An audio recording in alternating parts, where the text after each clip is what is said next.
పూరి రత్న భండాగారంపై దేశవ్యాప్తంగా ఉత్కంఠ నెలకొంది. 46 ఏళ్ల కింద పూరి జగన్నాథుని రత్న భండాగారం తెరిచారు. అధికారంలోకి వస్తే పూరి భండాగారాన్ని తెరిపిస్తామని బీజేపీ హామీ ఇచ్చింది.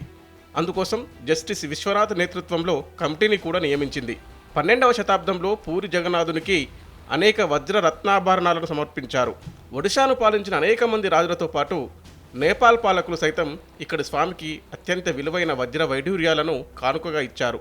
మిగతా రాజులు సైతం యుద్ధాల్లో గెలుచుకున్న ధనరాశులను స్వామికి సమర్పించారు. వీటన్నింటినీ ఆలయం కింద రహస్య గదుల్లో భద్రపరిచారు.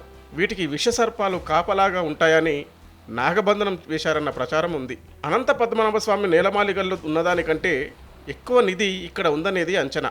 ఇది లక్షల కోట్ల విలువ ఉంటుందని భావిస్తున్నారు. చివరిసారిగా 1978లో రహస్య గదిని ఓపెన్ చేశారు. ఆనాడు 70 రోజుల పాటు లెక్కింపు సాగింది.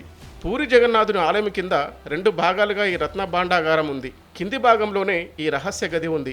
ఇందులో మొత్తం 5 చెక్కపెట్టెలు ఉన్నాయి. ఒక్కో పెట్టె పొడవు 9 అడుగులు 3 అడుగుల ఎత్తు ఉన్నట్లు గత నివేదికలు చెబుతున్నాయి.